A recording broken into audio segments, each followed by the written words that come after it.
دعا کی فضیلت اور آداب کے عنوان سے آج مختصر گفتگو میں نے آپ کے گوش گزار کرنی ہے۔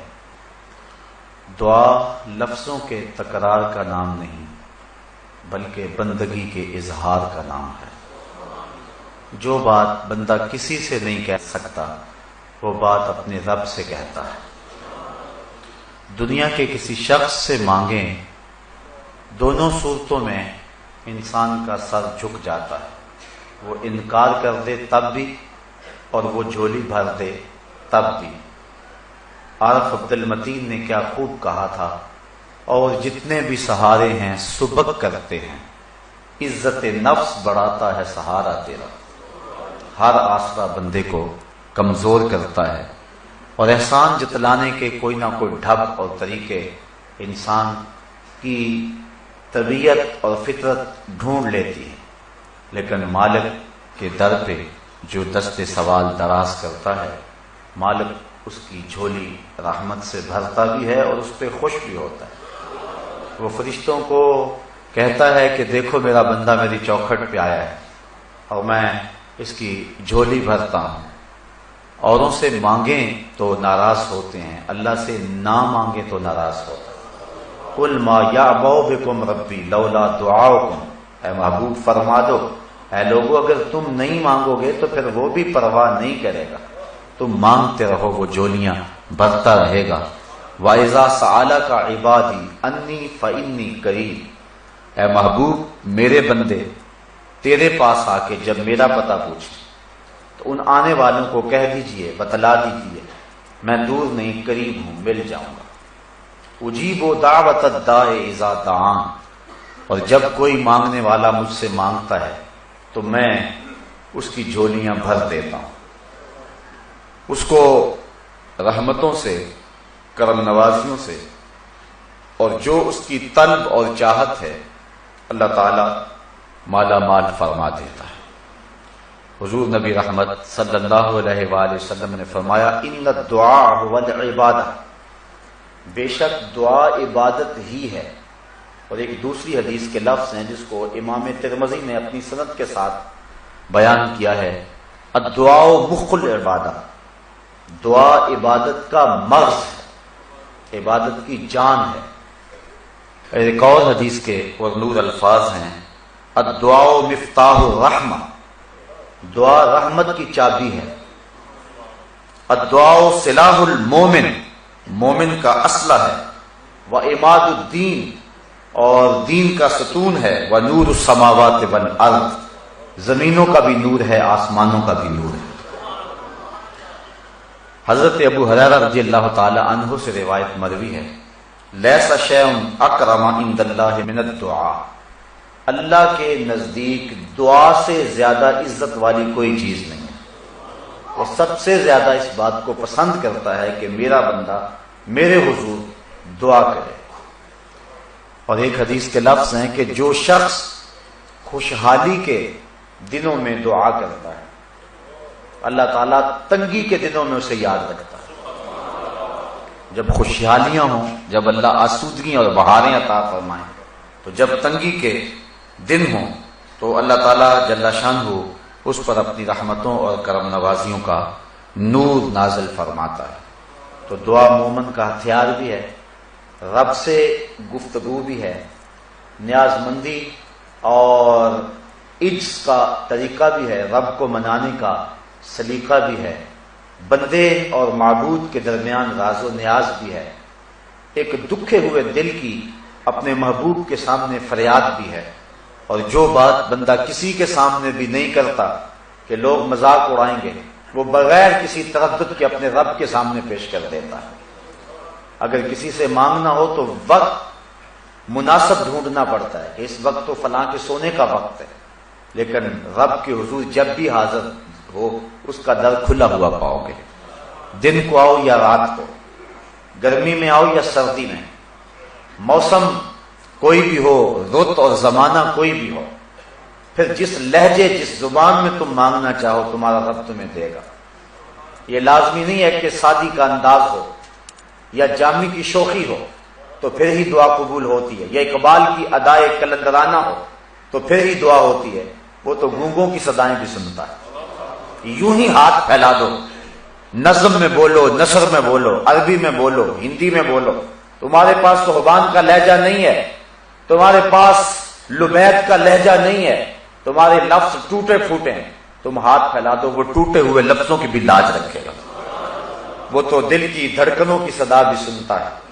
وہ تو کالی رات کے اندھیرے میں کالے پتھر پر کالے رنگ کی چیونٹی کے پاؤں سے جو آواز پیدا ہوتی ہے، تمہارا رب ارا زبیب النملۃ السودا، اس کالی چیونٹی کے پاؤں کی جو رگڑ ہے اس کو بھی تمہارا رب سنتا ہے۔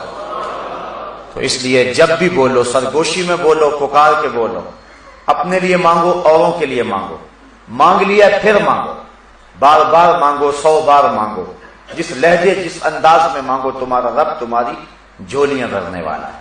لیکن کچھ وقت، کچھ جگہیں، کچھ مقام ایسے ہیں کہ جہاں ایک مانگو تو کروڑ عطا کرتا ہے۔ کچھ اوقات شریفہ ہیں، کچھ مقامات شریفہ ہیں، یعنی کچھ جگہیں ایسی ہیں، میدان عرفات میں مانگو، کعبۃ اللہ کے سامنے مانگو، ملتزم پہ مانگو، اور جہاں اللہ کی رحمتوں کے اترنے کا یقین و اذعان ہے وہاں مانگو، کسی نیک بندے کے پاس بیٹھ کر کے مانگو، تو جہاں مواقع اچھے ہیں وہاں مانگو تو عطا کرتا ہے۔ پھر کچھ دن اور کچھ لمحے ایسے ہوتے ہیں جن لمحوں میں دعا قبول ہوتی ہے۔ یوم عرفہ کو مانگو، ہفتے کے اندر جو دن ہیں 7 ان میں جمعے کے دن مانگو، مہینوں میں رمضان کے ماہ نور میں مانگو۔ اسی طرح ساعتوں اور گھڑیوں کو لیں تو پچھلی رات کے درمیانی حصے میں مانگو، فرض نمازوں کے بعد مانگو تو وہ تمہارا رب تمہاری دعاؤں کو مستجاب فرمائے گا۔ دعاؤں، التجاؤں اور تمناؤں کو اپنے رب کے حضور پیش کرنا، یہ اپنے رب سے ہم کلام ہونے کا ایک بہانہ ہے۔ ایک بزرگ سے پوچھا گیا دعا کیا ہے؟ کہا ایک گناہ کیا تھا، 20 سال ہو گئے توبہ کرتے ہوئے، ایک گناہ کیا تھا، 20 سال توبہ کرتے گزر گئے، روز اٹھ کے مانگتا ہوں، روز اٹھ کے توبہ کرتا ہوں، روز اٹھ کے اس کے در پہ حاضر ہوتا ہوں، تو ایک گناہ کیا تھا اور 20 سال سے مانگ رہا ہوں، 20 سال سے توبہ کر رہا ہوں۔ اس کی چوکھٹ پہ آنے کا ایک بہانہ ہے، تو اس سے مانگتے رہو، اس کے حضور حاضری دیتے رہو، اس کی چوکھٹ پہ اپنا دامن پسارتے رہو، اپنی جھولی پھیلاتے رہو۔ کچھ اوقات ایسے ہیں جن اوقات میں دعا بہت جلد قبول ہوتی ہے۔ جب لشکر آمنے سامنے کھڑے ہو جائیں، کفر اور اسلام کی لڑائی ہو اور سارے صفیں باندھ لیں، تو حدیث میں آتا ہے اس وقت آسمان کے دروازے کھل جاتے ہیں اور جو دعا مانگو اللہ اس وقت پوری فرماتا ہے۔ اسی طرح اذان اور اقامت کے درمیان جو دعا مانگی جائے اللہ اسے رد نہیں فرماتا۔ جب بارش برس رہی ہو تو برستی بارش کے موسم میں جو دعا مانگو اللہ اس دعا کو بھی قبول فرماتا ہے، اور سجدے میں جو دعا مانگی جائے اس دعا کو بھی رد نہیں کیا جاتا، اللہ اس دعا کو بھی قبول فرماتا ہے۔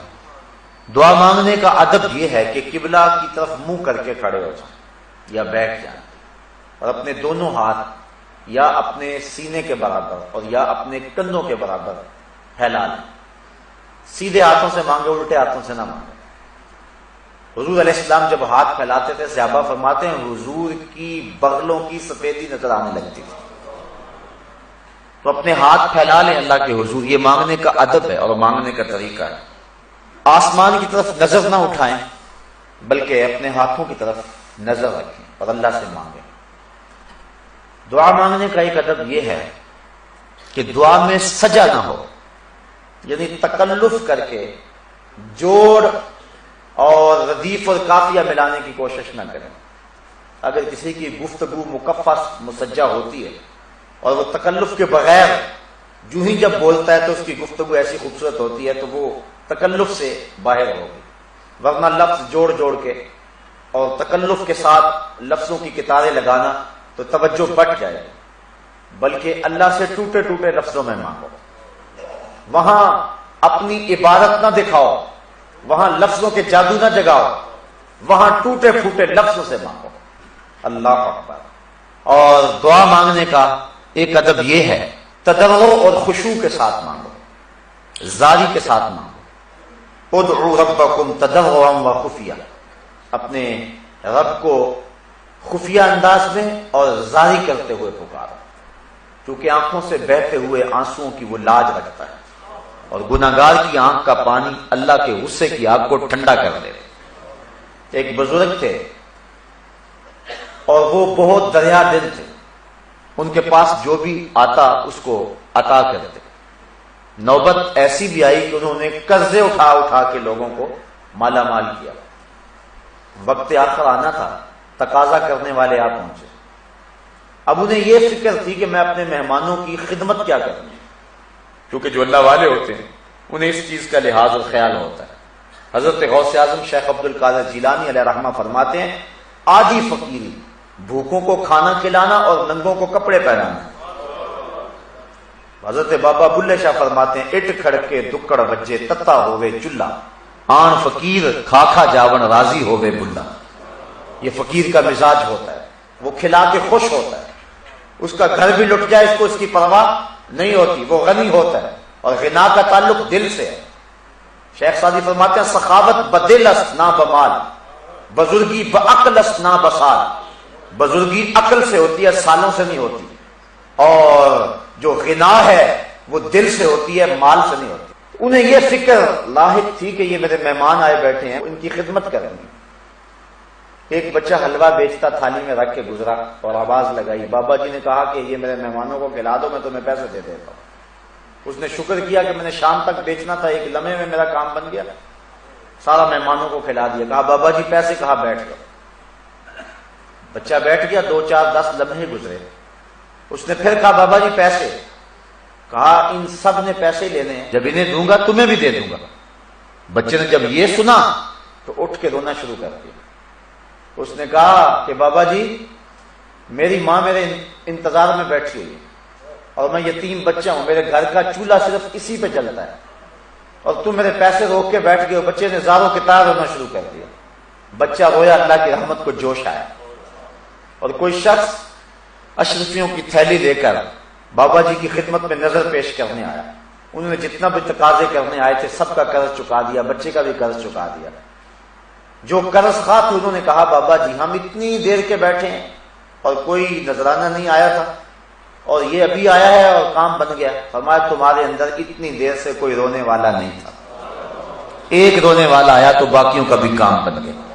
تو جب دعا مانگیں تو تضرع اور زاری کے ساتھ دعا مانگیں. اللہ گناہگار کی آنکھ سے بہے ہوئے آنسوؤں کی لاج رکھتا ہے، وہ دیکھتا ہے کہ میرا بندہ کس انداز سے مجھے پکار رہا ہے. جب بھی دعا مانگے قبولیت کا یقین کر کے دعا مانگے کہ میری دعا بہر صورت قبول ہو.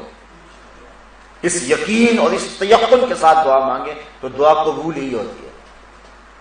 ہاں قبولیت کی صورتیں مختلف ہیں. کبھی ایسا ہوتا ہے کہ جو مانگا جب مانگا اس وقت مل گیا، اور کبھی ایسا ہوتا ہے جو مانگا ملا وہی لیکن اس وقت نہ ملا، کچھ عرصے کے بعد ملا. اور کبھی ایسا ہوتا ہے کہ جو مانگا وہ نہ ملا، اس کے بدلے کچھ مل گیا.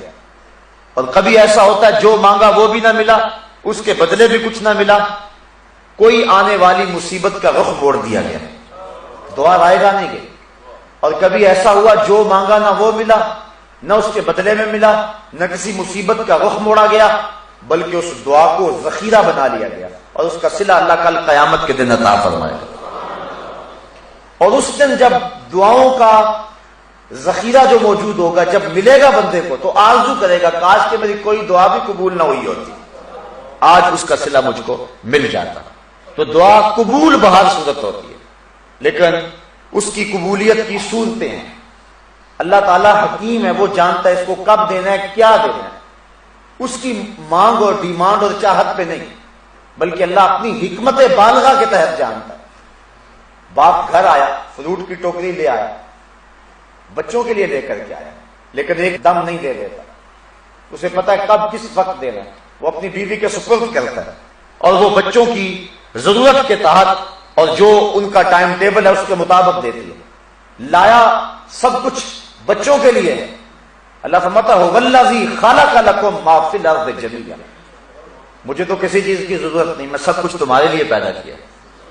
یہ پھلوں سے لدے ہوئے درخت، یہ کوثے قضاء کی رنگینیاں، یہ اگے ہوئے سبزے، یہ بہتی ہوئی نہریں، یہ کائنات کا نظم، زمانے کی بھوک کلمونیاں، رنگوں اور خوبصورتیوں کا جہاں اور دنیا، زمین کی کوکھ میں دبے ہوئے خزانے، پہاڑوں کے دامن میں چھپے ہوئے ذخیرے، یہ میں نے سب کچھ تمہارے لیے رکھا ہوا ہے، لیکن یہ مجھے پتا ہے ظاہر کب کرنا ہے۔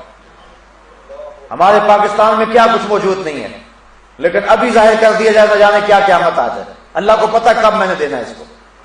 اس لیے اللہ تعالیٰ کی حکمت بالغہ کے تحت جب وہ چاہے عطا کرتا ہے، لیکن ہے سب کچھ انسان کے لیے۔ پوری کائنات کا ایک ایک ذرہ انسان کے لیے، یہ سورج اس کو روشنی دینے کے لیے، یہ چاند اس کو چاندنی دینے کے لیے، اس کے پھلوں میں رس بھرنے کے لیے، 7 سمندر اس کے پانیوں کے لیے۔ انسان ذرا سوچے تو صحیح، اس رب نے اس کو کیا کچھ عطا کیا ہے۔ زمین کتنا کتنا سونا اگل رہی ہے، اور کیا کیا کھیتیاں ہیں۔ یہ جانور صبح سے لے کر شام تک ایک ہی چارہ کھاتے ہیں، اور 6 ماہ تک ایک ہی چارے پہ چلتے رہتے ہیں۔ لیکن انسان اگر 2 مرتبہ ایک کھانا مل جائے تو اکتاہٹ کا شکار ہو جاتا ہے۔ سواد کریائے جام تغیر بھی ضروری ہے، کوئی رت ہو مگر عمر بھر اچھی نہیں لگتی۔ یہ صبح کچھ اور کھاتا ہے، شام کو کچھ اور کھاتا ہے۔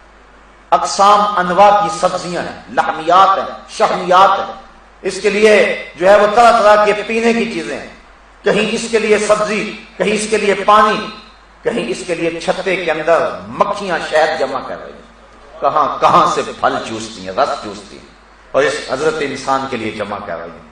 سب کچھ انسان کے لیے، لیکن اللہ تعالیٰ اپنی حکمت بالغہ کے تحت جو چاہے، جب چاہے، جس کو چاہے، جتنا چاہے عطا فرما دے۔ اس لیے دعا بہر صورت قبول ہوتی ہے، اس لیے دعا کثرت کے ساتھ کرنی چاہیے، الہا اور تکرار کے ساتھ دعا کرنا۔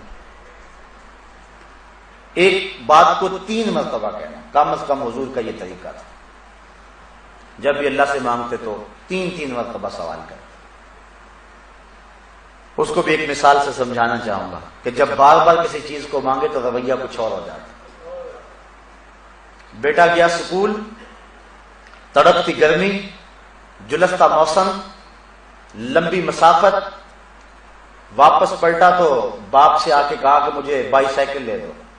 جانتا ہے کہ میرا باپ کنگال ہے، لیکن اس کے باوجود کہتا ہے کہ مجھے بائی سائیکل لے دیں، کیونکہ میں اپنے ساتھیوں کے تانے، موسم کی شدت، حالات کی گرمی برداشت نہیں کر سکتا۔ باپ کہتا بیٹا اپنے باپ کی حیثیت دیکھو، یہ کیا سوال کر رہے ہیں۔ اگلا دن ہوا، بیٹے نے پھر وہی سوال کر دیا۔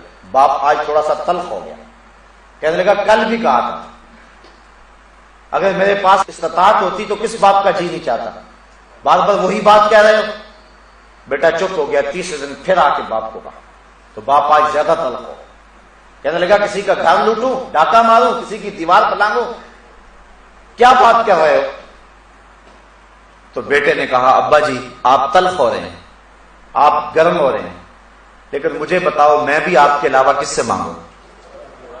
تو یہ جملہ جب باپ سنتا ہے تو اس کا دل پسیج جاتا ہے، پھر اس کا لہجہ، اس کی گرمی، اس کی شدت، اس کی حرارت، اس کی تلخی ختم ہو جاتی ہے، پھر اس کا ذہن منصوبے تراشنے لگ جاتا ہے، میں کیا بیچوں، میں کیا کروں؟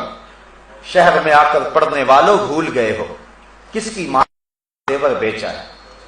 پھر کیا کیا جتن کرتی ہیں مائیں، کسی کے گھر کے برتن مانجنے پڑے تو اس سے بھی گریز نہیں کرتی، کیا کچھ نہیں ہوتا۔ تو ایک چیز ایک بار مانگی رد عمل اور تھا، دوسری مرتبہ مانگا رد عمل اور تھا، تیسری مرتبہ مانگا رنگ ہی بدل گیا۔ لیکن جب باپ کو بیٹے نے یہ گزارش کی کہ ابو میں اور کس در پہ جاؤں، میں نے ہمسایوں سے تو نہیں مانگنا، میں نے تو آپ سے ہی مانگنا ہے، باپ کے لہجے میں تبدیلی آ گئی۔ مسجد نبوی کا ایک کونا ہے، ایک شخص نے ہاتھ اٹھائے اور دعا کیا مانگ رہا ہے، اللہم انی اسألک بانک انت اللہ لا الہ الا انت، اے اللہ میں تجھ سے اس لیے مانگتا ہوں کہ تو میرا اللہ جو ہے، تیرے علاوہ تو کوئی ہے ہی نہیں کہ جس سے مانگوں۔ حضور نے فرمایا ایک صحابی کو، وہ جو کونے میں بیٹھا ہے اس کو جا کے بشارت دے دو تمہاری دعا قبول ہوگی۔ تو جب یہ ڈھب اختیار کر لیا جائے حضرت مولا کائنات حضرت علی المرتضیٰ رضی اللہ تعالی عنہ کا ایک جملہ سنیے، اور کتنا خوبصورت جملہ اور مانگنے کا کیسا کرینہ ہے۔ کہتے ہیں اللہم اغفر لی لمن لا یملک الا الدعاء، اے اللہ تجھ سے وہ مانگ رہا ہے جس کے پلے دعا کے علاوہ کچھ ہے ہی نہیں، میرا کوئی اثاثہ نہیں ہے، میرا کوئی سرمایہ نہیں ہے، میرا سہارا صرف دعا ہے۔ اے اللہ اس شخص کو بخش دے جس کا آسرا اور جس کا سہارا صرف دعا ہے۔ اب بتائیے اس انداز سے مانگا جائے تو رحمت کے دربار ہی ہوں گے؟ اللہ تعالیٰ اپنی کرم نوازیوں سے مالا مال نہیں کر دے گا؟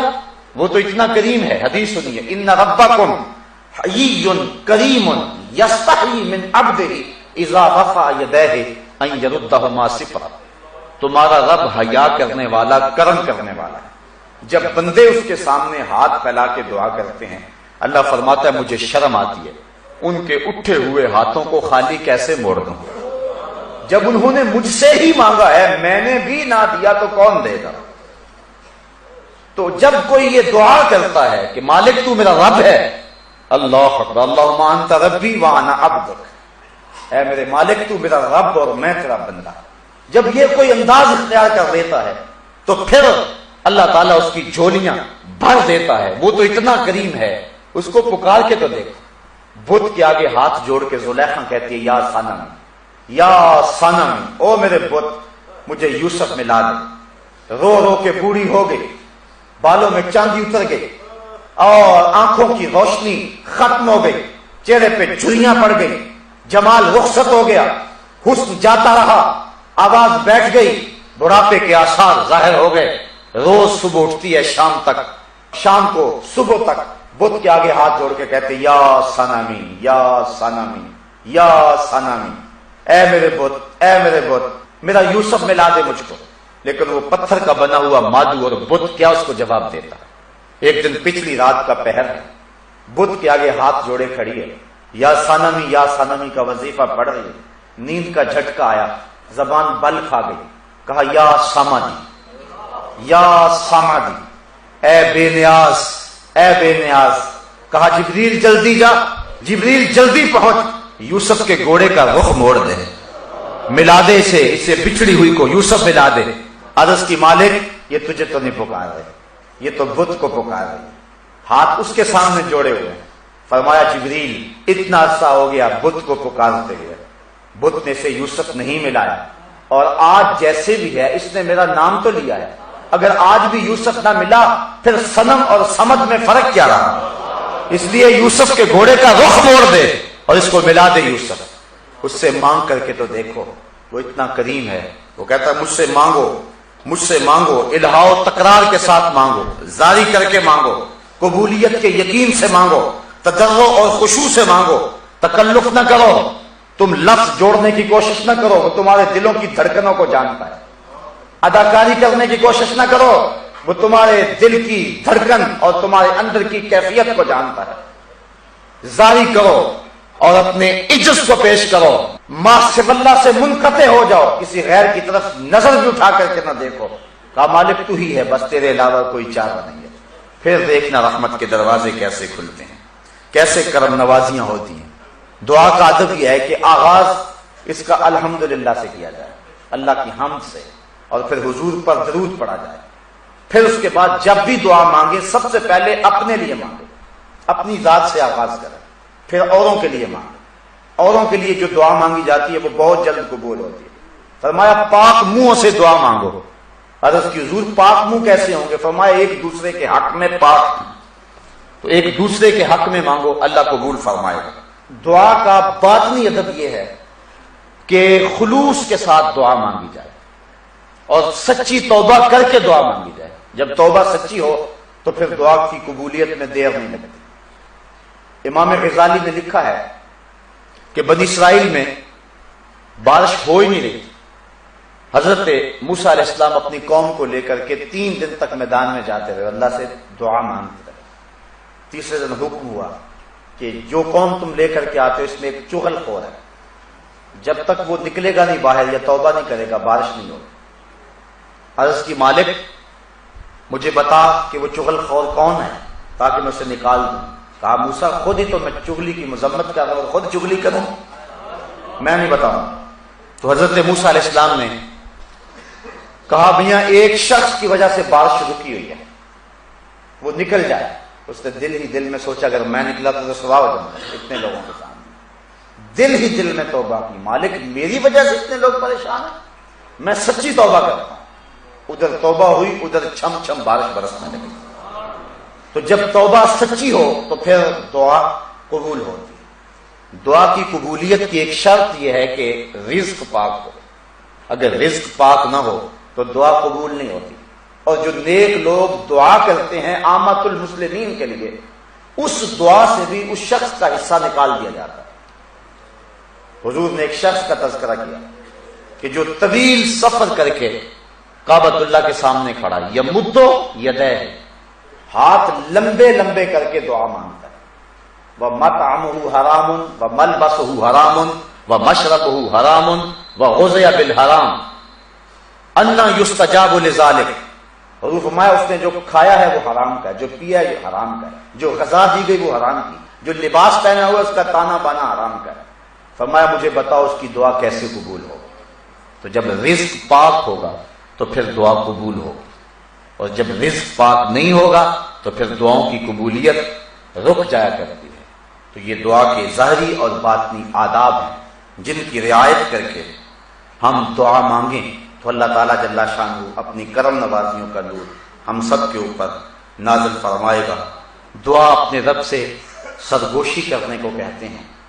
دعا رحمتوں کا ایک خزانہ ہے، اور بندہ جب الہا و زاری کے ساتھ اپنے رب کو پکارتا ہے تو پھر اس کو دور نہیں پاتا۔ جو آیت کریمہ میں نے آپ کے سامنے تلاوت کی اس میں اسی مضمون کو بیان کیا گیا، وَإِذَا سَأَلَكَ عِبَادِي أَنِّي فَإِنِّي قَرِيبٌ۔